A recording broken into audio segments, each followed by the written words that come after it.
Hello नमस्कार साथियों, आप सबका स्वागत है हमारे प्यारे से परिवार आर्ट्स हैकर्स में। जैसा कि बच्चा आपसे वादा किया गया था, आपको कंटिन्यू क्लासेस मिलेंगी। उसी वादे को पूरा करते हुए आज की क्लास ले आए हैं हम। आज बच्चा, जैसे कि मैंने आपको बताया था, MWF मंडे, वेडनेसडे और फ्राइडे को आपको पॉल साइंस पढ़ाई जाएगी। TTS आपको हिस्ट्री पढ़ाई जाएगी। एक वीडियो बच्चा हमने अपलोड की है सैटरडे को, जो पॉलिटिकल की है। लेकिन इसके बाद जो भी आएगा, चाहे वो TTS के हिसाब से चले, MWF के हिसाब से चले, बिल्कुल वही टाइम टेबल रहेगा। शाम को 6 o'clock, तो हर एक बच्चा प्रॉपर तैयार रहे। क्लियर है? तो जल्दी से बेटा आज हम शुरू कर देते हैं। आज बेटा मैं आपके लिए लेके आया हूं सेकंड बुक का चैप्टर। अब कहेंगे सर पहले फर्स्ट बुक, अब सेकंड बुक, ये क्या प्रॉब्लम है? तो बच्चा ये प्रॉब्लम नहीं है। ये क्या है कि कुछ बच्चों को फर्स्ट बुक में डाउट है, ठीक है, कुछ बच्चों को सेकंड बुक में डाउट है। तो मैं क्या कर रहा हूं, एक चैप्टर फर्स्ट बुक, एक चैप्टर सेकंड बुक, जिससे दोनों बुक्स बराबर कवर अप हो जाएंगी और जल्द से जल्द सिलेबस हो जाएगा। क्लियर हो गई बात? तो जल्दी से आज हम इसमें शुरू कर देते हैं अपना चैप्टर, राष्ट्र निर्माण की चुनौतियां। क्या नाम है? राष्ट्र निर्माण की चुनौतियां। अब मतलब आता है बच्चा, आखिरकार सबके मन में आता है, ये राष्ट्र निर्माण होता क्या है? What is nation building? आपने कभी सोचा? देखो, आपने सुना होगा बेटा कि हमारा भारत 200 साल तक अंग्रेजों का गुलाम रहा, ठीक है। तो 200 साल तक जब हमने अंग्रेजों से गुलामी झेली, तो हम हर एक चीज को भूल चुके थे कि आखिरकार किस तरीके से भारत को चलाना है और किस तरीके से भारत को डेवलपमेंट की राह पर लेकर जाना है। यानी आजादी मिल जाना, जो हमें आजादी मिली थी बच्चा 15 अगस्त 1947, तो एक आजादी मिल जाना भर काफी नहीं था।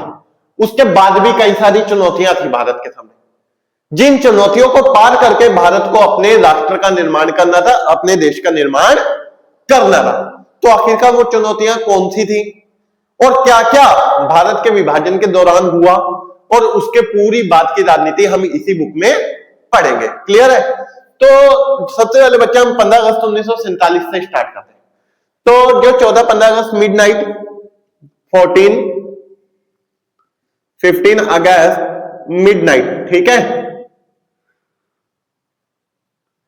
PT नेहरू, हमारे भारत के, हमारे आजाद भारत के पहले प्रधानमंत्री, फर्स्ट प्राइम मिनिस्टर, इन्होंने संविधान सभा को संबोधित करते हुए, हमारी कॉन्स्टिट्यूशनल असेंबली को संबोधित करते हुए एक स्पीच दी थी, एक भाषण दिया था। उसी स्पीच को किस नाम से आना गया था बेटा? भाग्यवधु से चिरप्रतीक्षित भेंट। भाग्यवधु से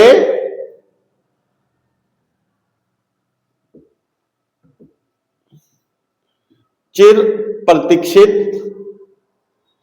भेंट, यानी कि ट्रिस्ट विद डेस्टिनी। एक ये लेक्चर का नाम है, ये किसका नाम है बच्चा? ये उनके भाषण का नाम है। क्लियर हो गई बात? जो उन्होंने 14-15 अगस्त की मिडनाइट को दिया। किसे संबोधित करते हुए? संविधान सभा को संबोधित करते हुए। तो बड़ी आसानी से आप लिख लेंगे, ये 2 नंबर का क्वेश्चन आता है पेपर में। क्लियर है? फिर उसके बाद बेटा यहीं से पहले ही पेज से एक और क्वेश्चन आता है, ऐसे कौन से 2 मुद्दे थे, ठीक है, ऐसे 2 कौन से विषय थे जिन पर आजादी से पूर्व सभी नेताओं की सहमति थी?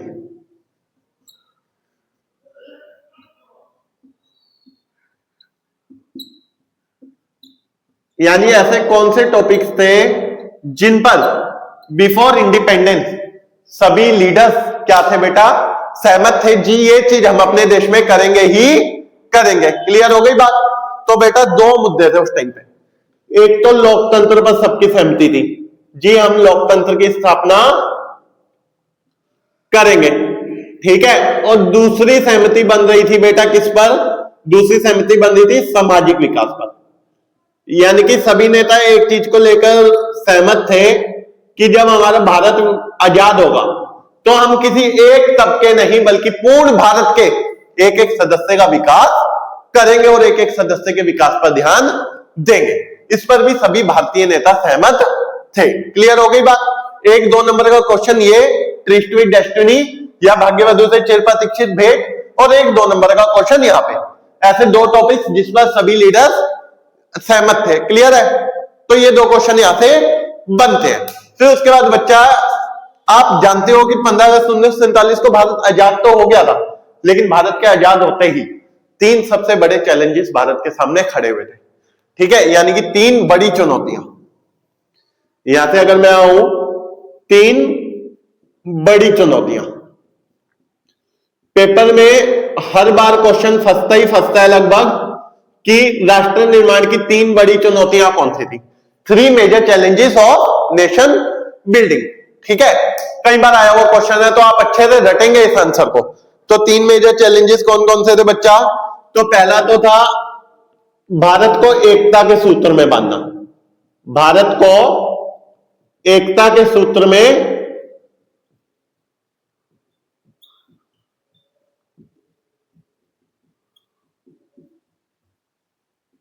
एकता के सूत्र में बांधने का मतलब क्या है बच्चा? एकता के सूत्र में बांधने वाले भारत को क्या किया जाए? एक किया जाए। अब एक, सर भारत तो पहले से एक था। नहीं बच्चा, ये आपके लिए एक बहुत बड़ा कंफ्यूजन है। भारत शुरू से एक नहीं था। भारत की अगर हम बात करें तो 565 भारत में उस टाइम पे रियासतें भी थी। रियासतों का मतलब क्या होता है बच्चा? Princely state. ठीक है, 565 प्रिंसली स्टेट थे। अब अंग्रेज कोई छोटे मोटे रूलर नहीं थे। इन्होंने क्या किया? एक बड़ी चाल चल के गए। भारत को आजाद तो कर गए, लेकिन आजादी के साथ साथ भारत को तोड़ कर गए। इन्होंने प्रिंसली स्टेट के सामने ऑप्शन दे दिया, आप चाहो तो भारत में मिल जाओ, चाहो तो पाकिस्तान में मिल जाओ, और अगर चाहो तो अपना इंडिपेंडेंट स्टेट बना लो। उस कंडीशन में 4 बड़ी रियासतें, जम्मू कश्मीर, मणिपुर, ठीक है, कश्मीर हो गई, मणिपुर हो गई, जूनागढ़ हो गई और हैदराबाद हो गई। ये 4 ऐसी बड़ी बड़ी रियासतें थी जिन्होंने भारत में मिलने से मना कर दिया। अब इन सबको भारत में मिलाना, उसके बाद भारत में कितने सारे धर्मों, कितनी सारी जातियों, कितनी सारी भाषाओं के लोग रहते हैं, उन सबको इकट्ठा करना। आप सब जानते हो बेटा, भारत एक ऐसा देश है जिसमें सबसे ज्यादा विविधताएं हैं, सबसे ज्यादा डाइवर्सिटीज है। तो सब डाइवर्सिटीज को इक्वल लाना और एक साथ करना भारत के लिए एक मेजर चैलेंज साबित हुआ। क्लियर हो गई बात। तो भारत को एकता के गुट में गढ़ने की चुनौती बहुत बड़ी थी। क्लियर, यानी कि it is major challenge for India. अब उसके बाद दूसरी चैलेंज था बेटा भारत में लोकतंत्र की स्थापना। भारत में लोकतंत्र की स्थापना। लोकतंत्र की स्थापना का मतलब क्या है बच्चा? देखो, जब भारत आजाद हुआ उस टाइम पे, देखो मैंने आपको एक चीज बताई कि भारत की आजादी से पहले ही सभी नेता सहमत थे क्या? कि हम भारत में लोकतंत्र को लाएंगे। लेकिन आखिरकार लोकतंत्र को भारत में लाना इतना आसान था क्या? तो आप कहेंगे नहीं सर, इतना बच्चों का खेल थोड़ी ना है इतने बड़े देश में। सोचो उस टाइम पे भारत, एक तो 2 कंडीशन भारत में, एक तो गरीबी और दूसरी कंडीशन साक्षरता दर की कमी, यानी कि poverty and low literacy rate. दोनों ही इंडिया के सामने एक बड़ा चैलेंज बनकर सामने आया। तो हमें एक ऐसा लोकतंत्र कायम, अब लोकतंत्र भी एक तरीके का नहीं होता बेटा। अब ये नहीं है मैंने आपको वोटिंग राइट दे दिया तो आप कहोगे जी हमने लोकतंत्र बना लिया। सिर्फ लोकतंत्र का मतलब वोटिंग राइट नहीं होता। लोकतंत्र का मतलब होता है लोगों की सुनवाई होना, लोगों को अपने अधिकार मिलना, लोगों को अपने कर्तव्य मानने के लिए सिखाना, और भी कई सारी चीजें। क्लियर हुई बात। तो लोकतंत्र को स्थापित करना भारत के लिए एक मेजर चैलेंज था, क्योंकि एक एक व्यक्ति को अधिकार देना, एक एक व्यक्ति को वोटिंग तक पहुंचाना और अनपढ़ लोगों के साथ वोटिंग कराना नेहरू के लिए एक बड़ा चैलेंज था। उस टाइम के कई सारे ऐसे मैगजीन्स थी या वर्ल्ड लेवल पे कई लोग ऐसी बातें कर रहे थे कि ये दुनिया का सबसे बड़ा जू है, नेहरू अपना जिंदा रहते हैं इसका तमाशा देख लेंगे। ठीक है, लेकिन हमारे जो लीडर्स थे, जो हमारी डेमोक्रेसी की एक बात पर अटूट थे, अटल थे, उन्होंने ऐसा कर दिखाया और भारत विश्व का सबसे बड़ा लोकतंत्र है आज। क्लियर हुई बात। फिर उसके बाद बेटा जो तीसरा मेजर चैलेंज था वो था समता मूलक विकास।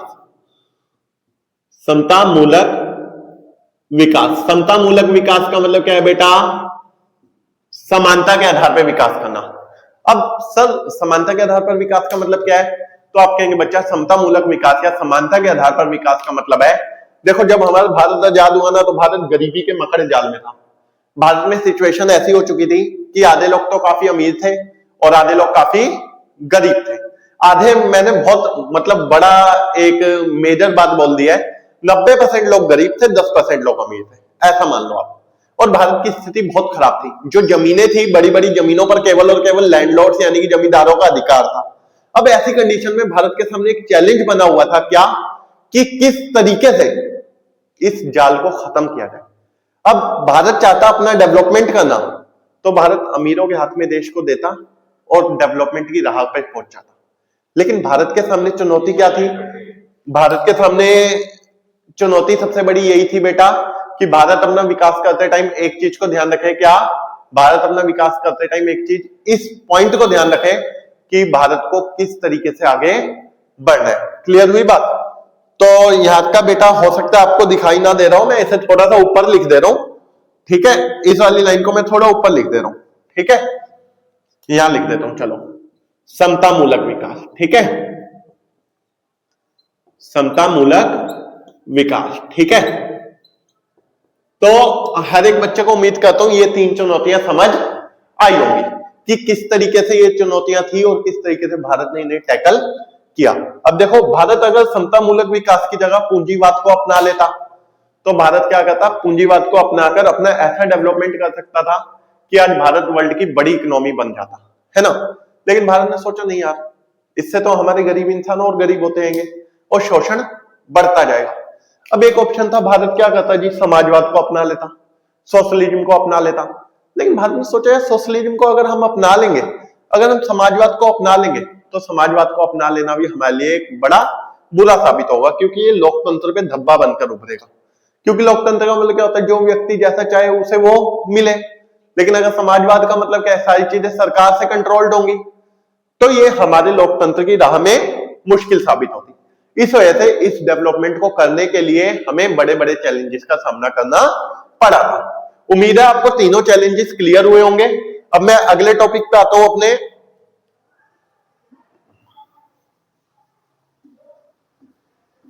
सभी बच्चे साथ साथ नोट कर लिया करो बेटा, क्योंकि जितना साथ साथ आप नोट डाउन करते हुए चलोगे उतने डाउट होंगे, और जितने डाउट होंगे उतने आप लाइव क्लासेस में पूछ पाओगे। बेटा लाइव क्लासेस में बिल्कुल ऑफलाइन वाला माहौल बना देंगे, ठीक है? हर एक बच्चे का जवाब दिया जाएगा, तो आप बिल्कुल भी घबराएं नहीं और पेपर की तैयारी करें, ठीक है? और बस ज्यादा से ज्यादा यार एक काम कर दिया करो, वीडियो को ना शेयर कर दिया करो, क्योंकि जितने ज्यादा व्यूज आएंगे उतना हमें भी अच्छा लगेगा और आपको भी अच्छा लगेगा। क्लियर होगी बात? अब बच्चा इसके बाद हम आगे बढ़ते हुए काम करते हैं, तो हम आगे देखते हैं। तो बेटा अब हमें कुछ छोटे टॉपिक देखने होंगे, क्योंकि हमने 3 बड़ी चुनौतियां पढ़ ली हैं। इसमें बच्चा पहले एक छोटा टॉपिक आता है फैज अहमद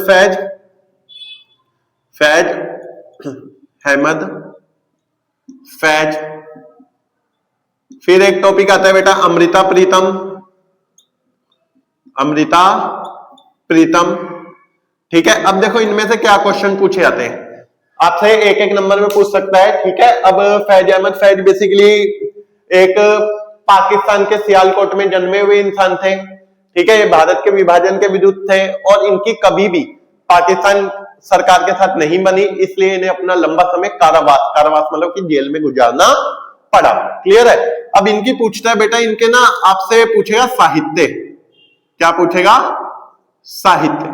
तो आप कहेंगे जी दस्ते सबा, जिंदानामा, ठीक है? ये याद रखने आपको। और इनके पूछेगा बेटा अमृता प्रीतम जी के अवार्ड पूछेगा आपसे। बेसिकली ये एक पंजाबी कवियत्री थी। क्या थी? पंजाबी कवियत्री थी। अब देखो इनका जो आजादी के बाद का जीवन था वो मैक्सिमम दिल्ली में ही निकला, ठीक है? और इन्हें अवार्ड पूछते हैं इनके, तो इन्हें अवार्ड कौन कौन से मिले? तो आप बताएंगे जी इन्हें अवार्ड मिले, एक तो पद्मश्री और एक ज्ञानपीठ, ठीक है? और इसमें से एक और क्वेश्चन पूछ लेता है जी अमृता प्रीतम में से कि अपने अंतिम समय में अंतिम समय में कौन सी पत्रिका का प्रकाशन किया? कौन सी पत्रिका का प्रकाशन किया? ठीक है, तो आप कहेंगे जी नागमणि। कौन सी? नागमणि। ठीक है, ये इंपॉर्टेंट क्वेश्चन है, इनमें से जो एक एक नंबर दो दो नंबर में फंस सकते हैं। ठीक है, अब एक और क्वेश्चन बता रहा हूं जो 2 नंबर में आ सकता है। पीटी नेहरू यानी कि हमारे पहले प्रधानमंत्री, ठीक है, पंडित जवाहरलाल नेहरू के धर्मनिरपेक्षता पर विचार।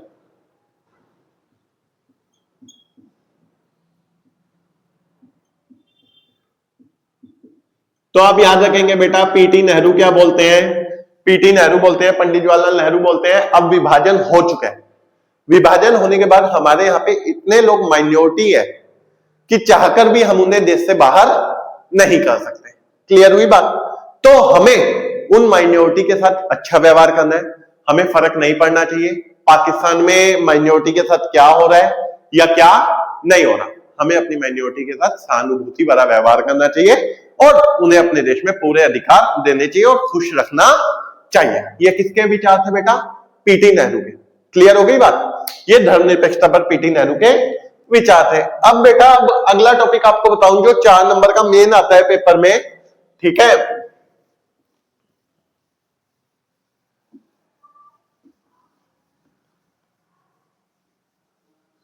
वो क्या आता है? विभाजन की प्रक्रिया। क्या आता है बेटा? विभाजन की प्रक्रिया। विभाजन की प्रक्रिया को बोला जाता है process of partition. The process of partition.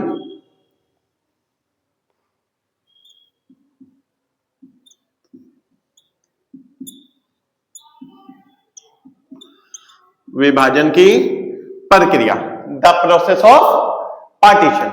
देखो पार्टीशन का मतलब क्या है?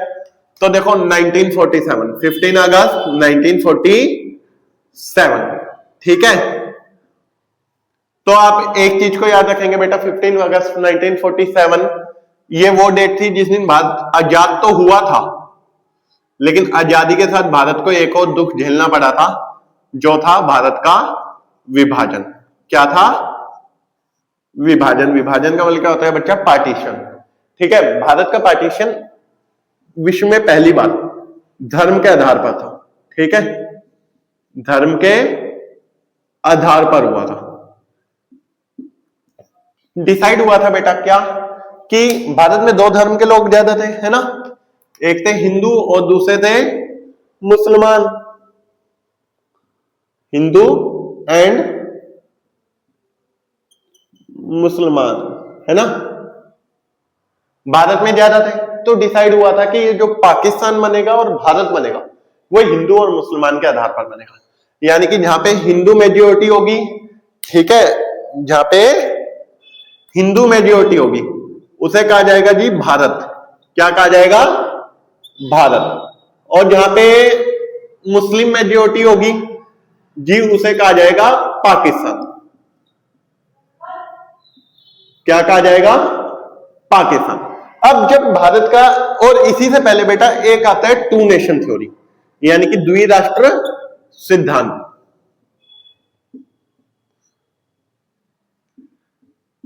जो बेटा ये द्विराष्ट्र सिद्धांत है या 2 नेशन थ्योरी है, ये 2 नेशन थ्योरी दी है किसने? मोहम्मद अली जिन्ना।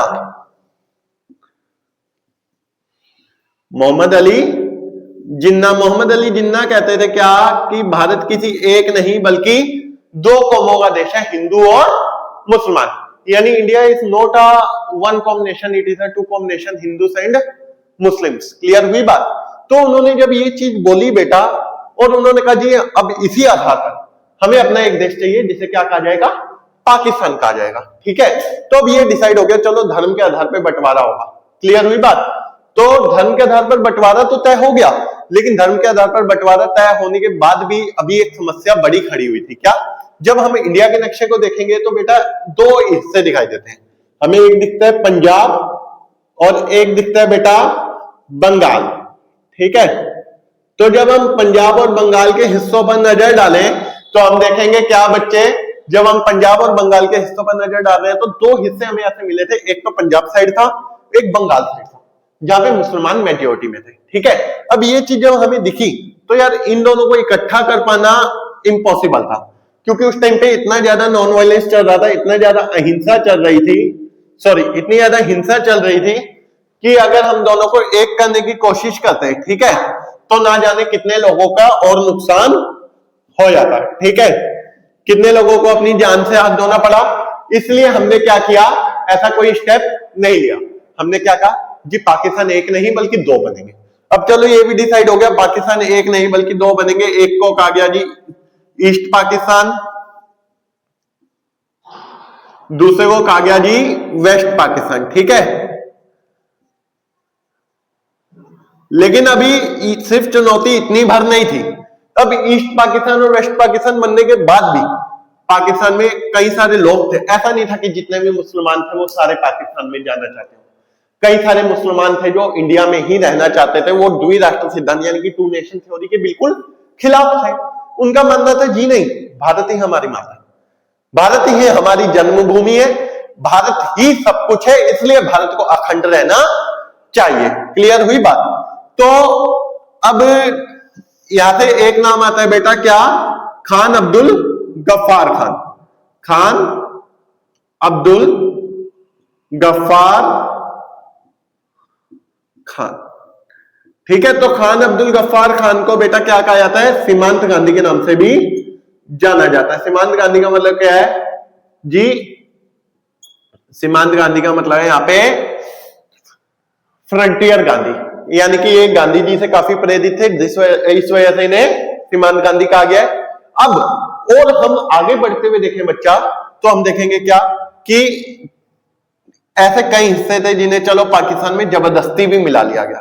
ठीक है, अब उसके बाद अभी भी मेजर चैलेंजेस बाकी थे, जैसे कि क्या कि जब आजादी मिली, आजादी मिलने के बाद विभाजन भी हो गया, लेकिन विभाजन के दिन तक ये तय नहीं था, ये नहीं पता था कि कौन सी बाउंड्री इंडिया की और कौन सी बाउंड्री पाकिस्तान की। तो ये बड़े बड़े चीजों को फेस करते हुए इंडिया और पाकिस्तान का बंटवारा हुआ था। क्लियर, आ गया समझ प्रोसेस। उसके बाद बच्चा हम पढ़ेंगे एक और टॉपिक को, क्या, भारत के विभाजन के परिणाम। ये तो प्रक्रिया हो गई, प्रक्रिया के बाद हम पढ़ने वाले हैं क्या, परिणाम।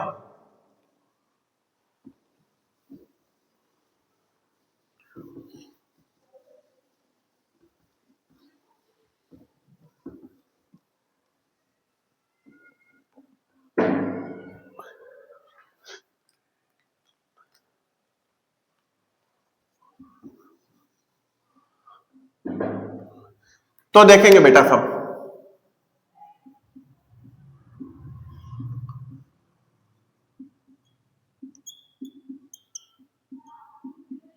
भारत विभाजन के परिणाम। तो देखो परिणाम का मतलब क्या है बेटा, रिजल्ट्स। तो एक सबसे बड़ा परिणाम क्या हुआ बेटा, सबसे बड़ा परिणाम हमारे सामने आया क्या, हम सिंपल लैंग्वेज में बात करें तो सबसे बड़ा परिणाम था हमारे पास सांप्रदायिक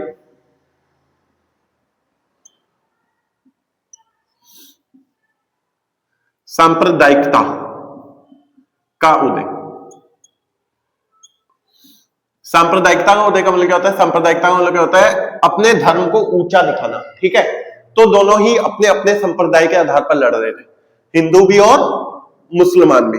ठीक है, हिंदू एंड मुसलमान दोनों ही अपने अपने संप्रदाय के आधार पर लड़ रहे थे। कई कई जगह तो बेटा कम्युनल जोन्स बन गए थे।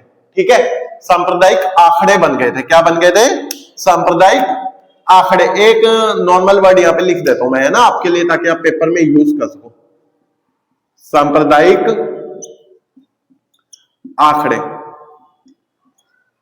सांप्रदायिक आंकड़ों का मतलब क्या है बेटा, सांप्रदायिक आंकड़ों का मतलब है, अगर हम देख ले अमृतसर और कोलकाता दो ऐसी जगह बन गई थी बेटा जहां पे हिंदू मुसलमान जो मेजोरिटी में थे। मान लो कोई इलाका जहां पे हिंदू मेजोरिटी में है तो वहां मुसलमान नहीं जाना चाहता था, कोई इलाका जहां पे मुसलमान मेजोरिटी में है तो वहां हिंदू नहीं जाना चाहता था। तो पहला परिणाम तो यही दिखा। दूसरा परिणाम था बेटा शरणार्थियों की समस्या, यानी कि कई सारे लोगों को शरणार्थी बन के रहना पड़ा। शरणार्थी का मतलब क्या होता है, रिफ्यूजीज कैंप में रहना पड़ा। कई बच्चों की देखो पढ़ाई चल रही होगी वो छूटी, कई सारे लोगों के रिश्तेदार छूट गए, कईयों के माता पिता छूट गए, ठीक है। फिर और बड़ा एक परिणाम बेटा महिलाओं का अपहरण, ठीक है, महिलाओं का अपहरण करके उनसे जबरन शादी की गई और उनके धर्म बदलवाए गए, ठीक है। फिर उसके बाद बेटा टाइपराइटर्स यानी कि वित्तीय संपदाओं का भी विभाजन हुआ।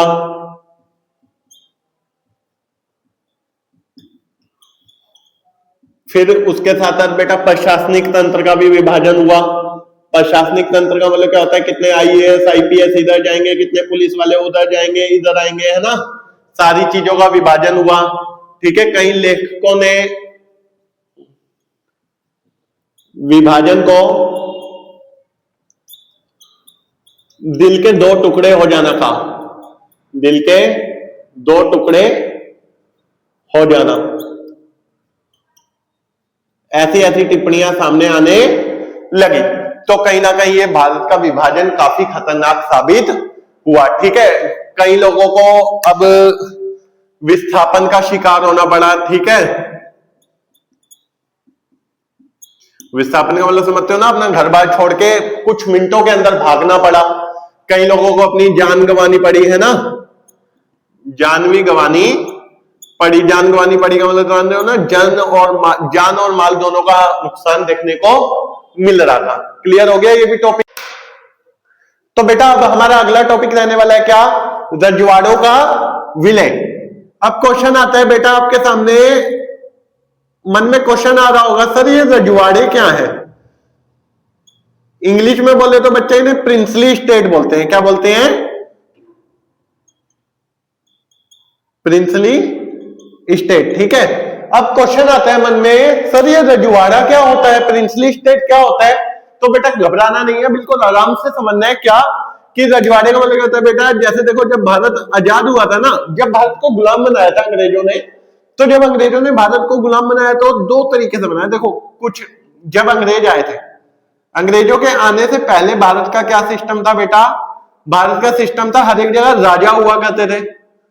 अब क्या हुआ जी, कुछ एरियाज के राजा ने कहा जी हमसे युद्ध करो, युद्ध करके अगर आप जीत गए तो कब्जा होगा, नहीं तो इधर के राजा हम हैं। लेकिन कुछ थे जिनका कहना था जी साहब हमसे युद्ध मत करो, हम आपकी गुलामी को एक्सेप्ट करते हैं। तो उन्हीं राजाओं के जो एरिया थे, मतलब वो उधर के राजा तो बने रहे, ठीक है, लेकिन किसके अधीन काम कर रहे थे, ब्रिटेन के अधीन। उन्हीं को क्या कहा गया बच्चा, उन्हीं को रजवाड़ा कहा गया, ठीक है। अब यहां तक उम्मीद का तो क्लियर हुआ होगा। अब ये रजवाड़ों की समस्या क्या थी, विलय की समस्या क्या थी, उसे समझो। देखो हमारे भारत के पास में बेटा 565 रियासतें थी। जब भारत आजाद हुआ था लगभग 565 रियासतें थी, 565 प्रिंसली स्टेट थे। अब जो अंग्रेज थे, अंग्रेज जाते हुए भी बेटा एक बीज छोड़ गए, ठीक है, एक विभाजनता का बीज छोड़ गए। एक तो वैसे ही उन्होंने डिवाइड कर दिया हमें भारत और पाकिस्तान में, और उसके बाद जो यहाँ पे 565 रियासतें हैं उनके पास भी एक ऑप्शन छोड़ गए। ऑप्शन क्या था जी, या तो आप भारत में मिल जाओ या पाकिस्तान में मिल जाओ, या फिर आप भारत हो गया पाकिस्तान हो गया, या एक स्वतंत्र क्षेत्र बना लो, एक स्वतंत्र देश बना लो। अब ये हमारे सामने बड़ी समस्या साबित हो गई, यार ऐसे कैसे हम अपने हिस्से को स्वतंत्र देश बनने दे दे। अब सबसे पहले इसी में एक रियासत आती है बेटा सामने, त्रावणकोर, जो कि केरल में। एक नंबर का बेटा मैप में क्वेश्चन आता है इसका, कौन सी रियासत थी जिसने सबसे पहले भारत में मिलने से मना किया था, तो आप कहेंगे त्रावणकोर, केरल में। लेकिन ये जल्दी मिल गई थी, ठीक है। लेकिन उसके बाद 4 रियासतें ऐसी सामने आई बेटा जो जिद पे ही अड़ गई, जी हम भारत में नहीं मिलेंगे। वो कौन सी थी, वो 4 रियासतें थी बेटा। एक तो हो गई कश्मीर, कश्मीर को तो आपने सुना ही होगा, आज भी एक विवाद बना हुआ है। हैदराबाद, मणिपुर और एक थी जूनागढ़। जूनागढ़ कहां पे है बच्चा, तो जूनागढ़ है गुजरात में। कहां पर है, गुजरात। ये 4 रियासतें जिद पे अड़ गई, साहब हम नहीं मिलेंगे भारत में। अब उन्हें भारत में मिलाना किसी बड़े चैलेंज या बड़ी चुनौती से कम नहीं था। ये काम सौंपा गया बेटा हमारे लौह पुरुष, किसे कहते हैं हमारे भारत का लौह पुरुष? तो आप कहेंगे सर लौह पुरुष कहते हैं हम सरदार वल्लभ भाई पटेल जी को, जो गुजरात से रिलेटेड थे। इनका एक स्टैच्यू भी आपने सुना होगा, एक स्टैच्यू ऑफ यूनिटी, ठीक है। इन्होंने हमारे देश को एक करने के लिए साम दाम दंड भेद सभी नीतियां अपनाई। साम दाम दंड भेद आपको पता है बेटा कौटिल्य की एक जबरदस्त नीति है, यह राजनीति की नीति कभी फेल नहीं जाती। तो हमारे जो ये लौह पुरुष थे वल्लभ भाई पटेल, इन्होंने भारत को एक करने के लिए बहुत अहम भूमिका अदा की, ठीक है। और इन्हीं की बदौलत आज हम एक अखंड भारत में रह रहे हैं। क्लियर हो गई बात? आगे समझ। अब उसी को आगे हम देखें बेटा, तो किस तरीके से और रियासतें भारत में मिली और क्या क्या काम हुआ उस चीज को हम देखते हैं, ठीक है। अब ये प्रॉब्लम जब सामने आई तो इस पर भारत सरकार ने क्या नजरिया अपनाया? भारत सरकार का नजरिया क्या रहा, ठीक है। भारत सरकार का नजरिया का मतलब क्या है कि इंडियन गवर्नमेंट ने इस पर क्या एक्शन लिया, भारत सरकार ने इस पर क्या प्रभाव दिखाया, ठीक है। तो देखो भारत सरकार ने तो बेटा रियासतों के लिए सभी तरीके अपना लिए रियासतों को भारत में मिलाने के लिए, ठीक है। यानी कि देखो शांति से भी समझाया, कुछ रियासतों को कुछ एक्स्ट्रा वेजेस दिए गए, जमीनें रखने के लिए परमिशन दी गई और एक सालाना भत्ता भी तय किया गया। और उसके साथ साथ कुछ रियासतों को बेटा भारत में जबरन भी मिलाया गया। जबरन मिलाने का मतलब आप कभी ये मत समझना कि उधर की जनता हमारे में मिलना नहीं चाहती थी। जबरन मिलाने का मतलब है वहां पे जो राजा महाराजा थे उन्हें भारत में जबरदस्ती मिलाया गया। जैसा कि अभी मैं एक एग्जांपल आपको हैदराबाद का बताऊंगा। क्लियर हुई बात? यहां तक का टॉपिक क्लियर है। अब हम देखते हैं बेटा कि अब देखो कश्मीर तो आपको पता ही है बेटा, कश्मीर को कुछ एक्स्ट्रा दिया था हमने, आर्टिकल 370, ठीक है, धारा 370 याद होगा, जिसे अभी 2019 में हटाया गया है। ऐसा ही बेटा हैदराबाद के साथ हमने क्या किया। और मणिपुर में से बेटा कोई इंपॉर्टेंट क्वेश्चन नहीं आता, मणिपुर में से 2 इंपॉर्टेंट क्वेश्चन आते हैं। एक तो यहाँ के राजा का नाम पूछता है। अच्छा एक चीज ध्यान रखना बेटा, जब कश्मीर रियासत थी इसके राजा का नाम क्या था? तो हरि सिंह। क्या नाम था? हरि सिंह। हरि सिंह याद रखना बेटा, हनी सिंह मत लिखाना कि तो पेपर में सोच रहे हो यो हनी सिंह ना, हरि सिंह, ठीक है। फिर उसके बाद बेटा ये जो मणिपुर है, मणिपुर के राजा का नाम क्या था उस टाइम? बौद्ध चंद्र सिंह। क्या नाम था? बौद्ध चंद्र सिंह, ठीक है। फिर उसी के साथ बेटा मणिपुर एक ऐसा रियासत था जहां पे भारत ने सार्वभौमिक मताधिकार के आधार पर सबसे पहली बार चुनाव कराए, यानी कि यूनिवर्सल एडल्ट फ्रेंचाइज के बेस पे सबसे पहले इलेक्शन कहां हुए थे? तो मणिपुर में हुए। तो मणिपुर में दोनों मैप से रिलेटेड क्वेश्चन आते हैं आपके, एक ये कि राजा बौद्धचंद्र सिंह से संबंधित राज्य है, तो आप कहेंगे जी सर मणिपुर। और अगर पूछ ले कि भारत में सबसे पहले सर्वाधिक मत के आधार पर, जीत प्रणाली के आधार पर जो, सर्वाधिक मत के आधार पर नहीं, सार्वभौमिक वयस्क मताधिकार के आधार पर जो चुनाव हुए थे वो कहां हुए थे? तो आप कहेंगे सर वो भी मणिपुर में हुए। अब जो सबसे बड़ी चुनौती रही थी बेटा वो हैदराबाद को भारत में मिलाने की थी। तो आखिरकार हैदराबाद को किस तरीके से भारत में मिलाया गया? पेपर में क्वेश्चन पूछता है कि रियासतों का विलय भारत के सामने एक बड़ी समस्या थी, हैदराबाद के संदर्भ में समझाइए। यानी कि आपको हैदराबाद का एग्जांपल लेकर समझाना होगा। ये डायरेक्ट पूछ लेते हैं कि हैदराबाद का विलय कैसे हुआ, ठीक है। और एक और चीज याद रखना बेटा यहाँ से कि जो जो रियासत भारत में मिलती जाती थी, यानी जो जो रियासत भारत में मिलने को तैयार हो जाती थी, उन सभी रियासतों को क्या करना होता था? एक साइन करना होता था। क्या करना होता था? एक साइन। किस चीज पर? Instrument of accession. Instrument of accession का मतलब है बेटा विलय पत्र। क्या है? विलय पत्र। जी आप हमारे भारत में मिल गए हैं, उसके लिए आपको इस पर साइन करना है और इस पर साइन करने के बाद आप भारत का हिस्सा माने जाएंगे। क्लियर हो गई बात? अब इसके बाद बेटा मैं आपको समझा दूं कि हैदराबाद का विलय भारत में कैसे हुआ।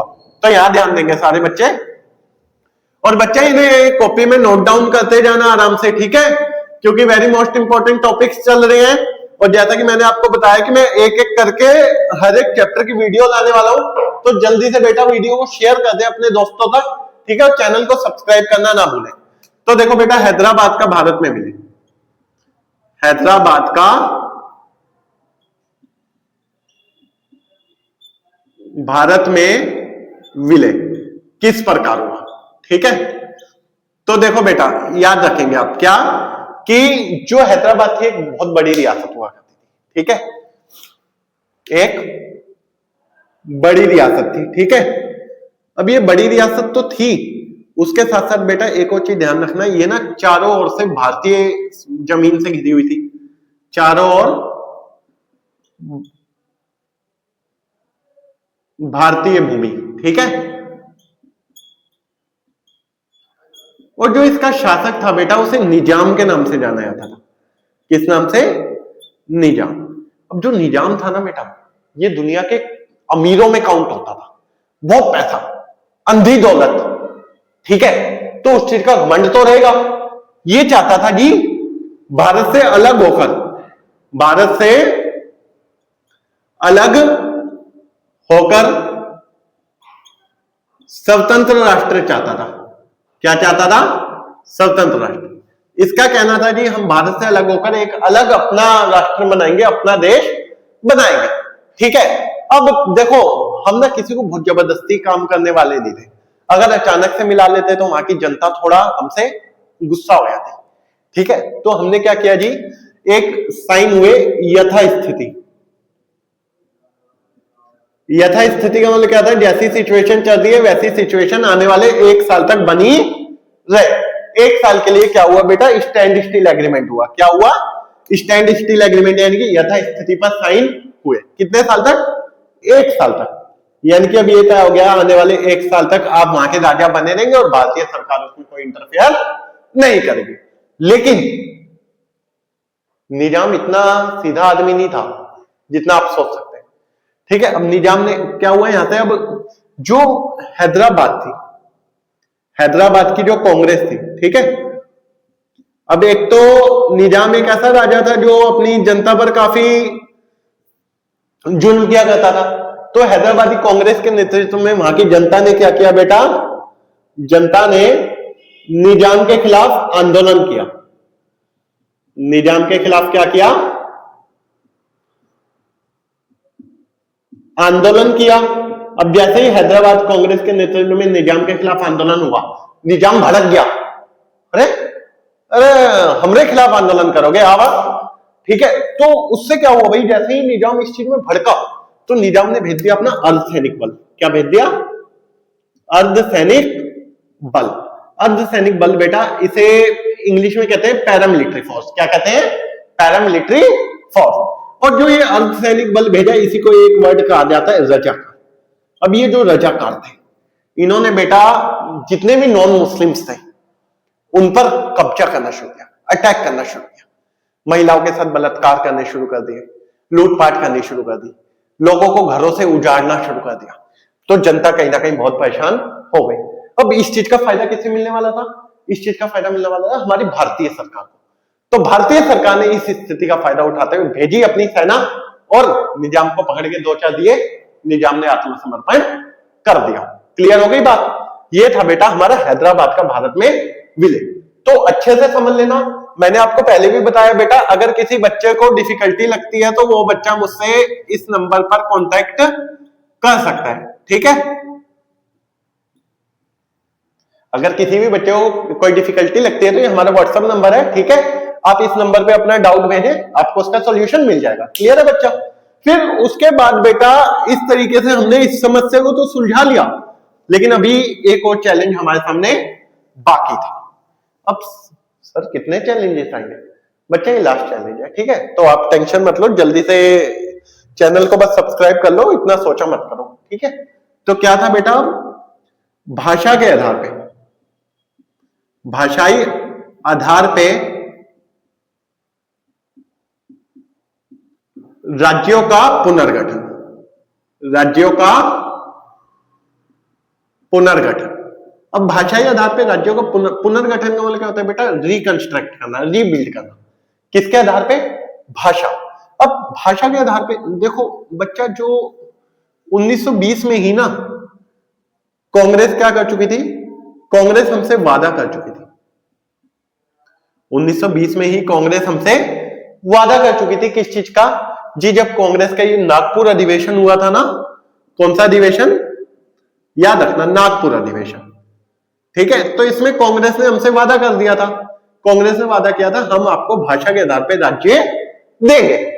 अब जैसे ही आजादी मिली, देखो आजादी के समय ना हमारी जो सिचुएशन थी वो बच्चा क्रिटिकल हो चुकी थी। क्रिटिकल का मतलब क्या, देखो एक तो आजादी मिलती बंटवारा हो गया था, पहला बंटवारा धर्म के नाम पर था, लेकिन उस टाइम पे हमारे नेता डर रहे थे, क्या आखिर ऐसा ना हो कि एक और बंटवारा भारत को झेलना पड़े है जो भाषाई आधार पर, ऐसा ना हो कि अलग अलग राज्य बन जाए भाषा के आधार पर, वो कहेंगे हमें यही देश चाहिए। इस चीज का डर कांग्रेस के मन में उस टाइम सता रहा था। क्लियर हुई बात? तो कांग्रेस ने भाषाई आधार पर राज्य बनाने के लिए मना कर दिया। तो सबसे पहली डिमांड बेटा जो साउथ इंडिया, ठीक है, जिसे आज आप आंध्र प्रदेश के नाम से जानते हैं, उस क्षेत्र से उठी। यहां पे गांधीवादी नेता, गांधीवादी नेता, गांधीवादी का मतलब क्या है, भूख हड़ताल पे बैठेंगे। ठीक है, कौन? श्री रामुलु पोटी। ठीक है, जो पट्टी श्री रामुलु थे वो भूख हड़ताल, उन्होंने कहा भाई मैं अनियत काल तक भूख हड़ताल करूंगा। अनियत काल का मतलब क्या है, जब तक मेरी डेथ नहीं हो जाती, till death I am on hunger strike. Clear? यानी जब तक मेरी मृत्यु नहीं हो जाती मैं हंगर स्ट्राइक पर रहूंगा अगर आपने मेरी बात ना मानी तो। अब सरकार ने भी ना इन्हें थोड़ा सा इग्नोर किया, सरकार को लगता था यार भूख लगेगी खा लेंगे। लेकिन 56 दिन के बाद, एक लंबी भूख हड़ताल करने के बाद 56 डेज बाद हमारे पोटी श्री रामुलु जी की डेथ हो गई। अब उनकी डेथ होते ही जनता और एक्टिव हो गई। तब सरकार को मजबूरन दिसंबर 1952 में पहला भाषाई आधार पर राज्य बनाना पड़ा, जो कौन सा बना बेटा? आंध्र प्रदेश। कौन सा बना? आंध्र प्रदेश। ये पहला भाषाई आधार पर बनने वाला राज्य था। क्लियर हो गई बात? और कौन सी भाषा के आधार पर बना था? तो याद रखना बेटा, तेलुगु। कौन सी? तेलुगु। अब सिस्टम और बदलने वाला था। अब क्या हुआ? आपने उसको लॉलीपॉप दिलाया, मुझे भी दिलाओ, यानी कि एक भाषा के आधार पर राज्य बना। सबने डिमांड उठा दी, जी हमें भाषा के आधार पर राज्य चाहिए। जब ये सारी डिमांड उठने लगी तो यहां से बेटा खेल बहुत खतरनाक शुरू हो गया। अब क्या खेल शुरू हो रहा था कि भारत का एक एक हिस्से से आवाज आ रही थी हमें भाषा के आधार पर राज्य चाहिए। अब ये कांग्रेस के लिए बड़ी चुनौती बन गया, इसलिए कांग्रेस को मजबूरन 1953 में एसआरसी, स्टेट रिकंस्ट्रक्शन कमीशन, राज्य पुनर्गठन आयोग की स्थापना करनी पड़ी। क्लियर हुई बात? और एसआरसी के तहत बेटा इसे राज्य पुनर्गठन आयोग के साथ साथ एक और नाम से भी जानते हैं, फजल अली आयोग भी कहते हैं। क्या कहते हैं? फजल अली आयोग। फजल अली आयोग क्यों? क्योंकि बेटा फजल अली इसके चेयरमैन थे या अध्यक्ष थे, याद रहेगा, इसलिए इसे फजल अली आयोग भी कहते हैं, फजल अली कमीशन भी कहते हैं। 1955 में बच्चा इन्होंने अपनी रिपोर्ट तैयार कर दी और 1956 में 7th कॉन्स्टिट्यूशनल अमेंडमेंट से, कौन से? 7वें संविधान संशोधन से ये रिपोर्ट लागू हो गई, जिसमें तय किया गया जी 14 राज्य होंगे भारत के और 6 केंद्र शासित प्रदेश यानी कि यूटी, यूनियन टेरिटरी। उम्मीद करता हूं बेटा चैप्टर बहुत अच्छे से समझ आया होगा। और अगला चैप्टर जो हमारा अपलोड होने वाला है, यानी कि जो कल की वीडियो अपलोड होने वाली है बेटा, वो हिस्ट्री की है। पहला चैप्टर हड़प्पा सभ्यता, तो देखना ना भूले। और देखने के लिए बेटा चैनल को सब्सक्राइब करना पड़ेगा और बेल आइकन दबाना पड़ेगा, तो जल्दी कर ले इसके लिए। ठीक है, जय हिंद, जय भारत।